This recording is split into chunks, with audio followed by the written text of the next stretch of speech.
আজকে এই প্রোগ্রামের একজন অন্যতম উদ্যোক্তা মৌলানা হাসান জামিল সাহেব। আমি হাসান জামিল সাহেবকে অনুরোধ করবো যে বন্ধুদের উদ্দেশ্যে আজকে আমাদের এই বৈঠক নির্ধারিত প্রস্তাবনা উপস্থাপন করার জন্য। আসসালামু আলাইকুম ওয়া রাহমাতুল্লাহ। আজকে এই প্রোগ্রামের কিছু সিদ্ধান্তগুলি, এক নম্বর হচ্ছে অনলাইনে আমাদের বড়দের বিষয়ে যে কোনো ধরনের অসম্মানজনক বক্তব্য আকারে ইঙ্গিত আমরা করব না। দুই, কোনো আইডি থেকে যদি এভাবে অসম্মানজনক কোনো বক্তব্য কেউ দেন তাকে আমরা সতর্ক করব। তিন, ফেক আইডি থেকে অনেক সময় অযাচিত মন্তব্য করা হয়, বড়দের সম্পর্কে অসম্মানজনক আপত্তিকর বক্তব্য দেওয়া হয়, তখন ওই ফেক আইডি আমাদের পরিচিত কারোর সাথে যদি সম্পৃক্ত থাকে তার মাধ্যমে সতর্ক করব। সতর্ক না হলে তাকে আমরা গ্রহণ করে দিব সকলে মিলে। 4 নম্বর সিদ্ধান্ত হয় যে বড়দের ঐক্যের বিষয়ে আলাপ করার জন্য আমাদের একটা কমিটি আছে, আহ্বায়ক কমিটি গঠন হয়, যারা বড়দের ধারে ধারে যাবেন এবং সনদ সংক্রান্ত যে ইখতিলাফ এটা কিভাবে নিরসন করা যায় এই বিষয়ে আলোচনা করবেন এবং দেফাতুল মাদারিস এবং অন্যান্য বোর্ডের যে পারস্পরিক বৈঠকের কথা ছিল এটা যত দ্রুত সম্ভব বসার ব্যবস্থা এই কমিটি বড়দের সাথে এই বিষয়ে আলোচনা করবে। এই উপকমিটিতে যারা আছেন হযরত মাওলানা মামুনুল হক হাফিজাহুল্লাহ, আমি হাসান জামিল, মুফতি সাখাওয়াত হুসাইন, মুফতি এনায়েতুল্লাহ, মুফতি এহতেশামুল হক কাসিমি এবং ওয়ালিউল্লাহ আরমান।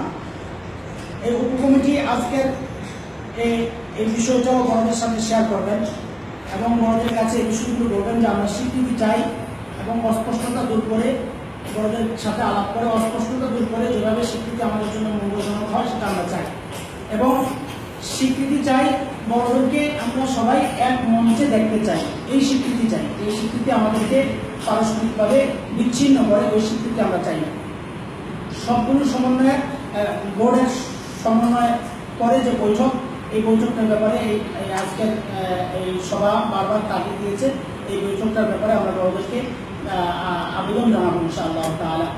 এবং আজকে আমরা যারা উপস্থিত হয়েছি আমাদের এই বিষয়গুলো আমাদের প্রত্যেকে নিজ নিজ আইডি থেকে শেয়ার করব, পোস্ট দিব এবং আমাদের এই বৈঠকের পেছনে যে পেজটি কাজ করেছে চেতনায় কওমি মাদ্রাসা, এই পেজটি আমাদের ভবিষ্যৎ পরিকল্পনা নির্ধারণে সকলের মত পথকে সামনে রেখে এগিয়ে যাবে। আমরা সকলে এই পেজে সহযোগিতা করব এবং এই নামে একটি গ্রুপ আইডি খোলার সিদ্ধান্ত হয়েছে যাতে করে সকলেই এই আইডিতে তার নিজস্ব মতামত ব্যক্ত করতে পারে। আজকে এই বৈঠক, এই সিদ্ধান্তগুলো সর্বসম্মতিক্রমে এই সিদ্ধান্তগুলো গৃহীত হয়েছে এবং আমাদের আজকের এই প্রোগ্রামের সম্মানিত সভাপতি সাহেব এগুলোকে স্বীকৃতি দিয়ে তিনি দোয়ার মাধ্যমে আজকের এই বৈঠক শেষ করেছেন।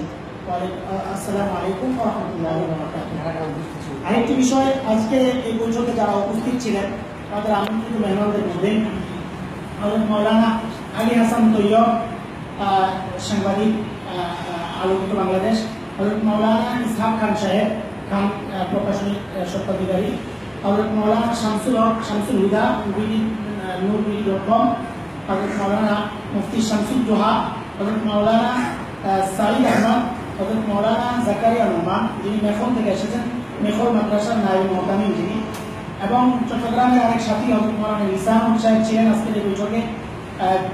বিক্রমপুর থেকে এসেছেন হযরত মাওলানা ফাহিম মোহাম্মদ আতাউল্লাহ এবং আওয়ার ইসলাম অনলাইন যে পত্রিকা, এই পত্রিকার প্রধান নির্বাহী মাওলানা সাংবাদিক হুমায়ুন আইয়ুব ভাই তিনিও ছিলেন এবং মুফতি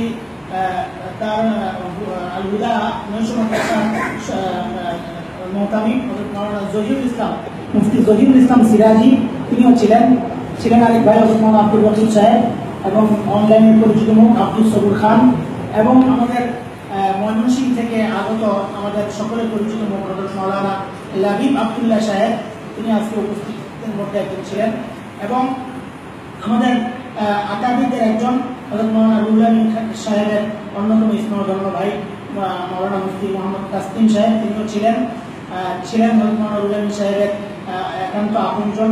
আমাদের শ্রদ্ধেয় হযরত মাওলানা মাহমুদ হাসান সাহেব হাফিজাহুল্লাহ, যাত্রাবাড়ি মাদ্রাসার মুনতামিম, তার জামাতা হযরত মাওলানা মাসুম আহমদ সাহেব, তিনিও ছিলেন আজকের বৈঠকে। ছিলেন হযরত মাওলানা রেজাউল করিম আবরার, মুফতি এহতেশাম কাসিমি, যিনি সিলেট থেকে 11 থেকে এসেছেন। ছিলেন হযরত মাওলানা ওয়াজিদ আলী, হযরত মাওলানা ওলিউল্লাহ আরমান, আরও ছিলেন এনায়েতুল্লাহ আলী হাসান তৈয়ব, হযরত মাওলানা মুফতি এনায়েতুল্লাহ, যিনি আমাদের অনেকে পরিচিত মুখ, সাংবাদিক, বাংলা নিউজ 24.com এর সাংবাদিক। ছিলেন হযরত মাওলানা আতাউল আমিন, বাংলাদেশ খেলাফত মজলিসের যিনি অর্থ সম্পাদক। ছিলেন হযরত মাওলানা শামসুল আলম, মাওলানা আল আমিন, মাওলানা জহিরুল ইসলাম মিত্র খাদিমুল ইসলাম মাদ্রাসার সিনিয়র শিক্ষক। ছিলেন হযরত মাওলানা নুরুল নবী হাফিজাহুল্লাহ, মুফতি শফিকুল ইসলাম কড়াই মাদ্রাসা। হযরত মাওলানা সাঈদ কাদির, আমাদের ফেসবুকের পরিচিত মুখ মাওলানা সাঈদ কাদির, তিনিও ছিলেন মুরাদনগর মাদ্রাসা শাইখুল হাদিস হযরত মাওলানা মুফতি আমজাদ হোসেন। হযরত মাওলানা কুমিল্লার কাসিমুল মাদ্রাসার শিক্ষক হযরত মাওলানা শামসুল ইসলাম জিলানী হাফিজাহুল্লাহ। ছিলেন হযরত মাওলানা মাহমুদ হাসান সিরাজি, ছিলেন তরুণের অহংকার লালবাগ মাদ্রাসার সিনিয়র শিক্ষক হযরত মাওলানা মুফতি সাখাওয়াত হোসেন। ছিলেন আব্দুল হাফিজ মারুফ। আরও ছিলেন মাকতাবুল আজহারের স্বত্বাধিকারী হযরত মাওলানা ওবায়দুল্লাহ আল আজহারি। ছিলেন ফেসবুকের পরিচিত মুখ, অত্যন্ত প্রিয় মুখ হযরত মাওলানা আতিকুল্লাহ আতিক হাফিজাহুল্লাহ। এবং আরও ছিলেন তরুণ অনুবাদক, সফল অনুবাদক হযরত মাওলানা আব্দুল্লাহ ফারুক হাফিজাহুল্লাহ তাআলা। এবং আমাদের সকলের প্রিয় শ্রদ্ধাভাজন উস্তাদ মুহতারাম, অনেক উস্তাদের উস্তাদ, বেফাকুল মাদারিস আল আরাবিয়ার সম্মানিত সহসভাপতি, 1 নম্বর সহসভাপতি হযরত মাওলানা আশরাফ আলী হাফিজাহুল্লাহ তাআলা, সুযোগ্য সাহেবজাদা হযরত মাওলানা জামিল আহমদ, তিনিও কুমিল্লা থেকে এসেছেন। আমরা যারা এখানে উপস্থিত হয়েছেন, হযরত গোপালগঞ্জ থেকে, গোপালগঞ্জ ইসলামপুর মাদ্রাসা ভবানীপুর, গোপালগঞ্জ, সেখান থেকে ভবানীপুর মাদ্রাসার নায়েব মুহতামিম নাজিম তালিমাত হযরত মাওলানা শোয়াইব ইব্রাহিম হাফিজাহুল্লাহ। অনেক কষ্ট করে তারা দূর দূরান্ত থেকে আমাদের এই বৈঠকে আমাদের সাথে একাত্মতা পোষণ করেছেন যে আমরা অনলাইন থেকে কওমি চেতনা কিভাবে জাগ্রত হয় সেই কাজে ব্যবহার করব। আপোষের সম্পর্ক ছিন্ন করা, পারস্পরিক কাদা ছোড়াছুড়ি, শত্রুতা পোষণ করা, এইটা যেন অনলাইনে না হয়, এই বিষয় যাতে একাত্মতা পোষণের জন্য এত কষ্ট করে তারা দূর থেকে এসেছেন। আমরা আশা করব আমাদের এই বৈঠকে যে প্রস্তাবগুলো গৃহীত হয়েছে, বিশেষ করে বড়দের ব্যাপারে মন্তব্য করতে আমরা অত্যন্ত সতর্ক থাকবো ইনশাআল্লাহ। এবং যারা করবে তাদেরকে নিজের চেষ্টা করব নিজের সঙ্গীকে তাকে শুধরানোর জন্য, না হয় তাকে আমাদের থেকে দূরে ঠেলে দেব। আল্লাহ তাআলা আমাদেরকে আমাদের উদ্দেশ্যে সফল করুন এবং এইভাবে আমরা পারস্পরিক একসাথে হয়ে বসে যেন আমাদের পারস্পরিক যে দূরত্বটা সেটা দূর করে সৌহার্দ্যের সম্পর্ক, রুহামা বাইনাহুম, সাহাবায়ে কেরামের ওই সিফাত আমরা লালন করতে পারি, ধারণ করতে পারি।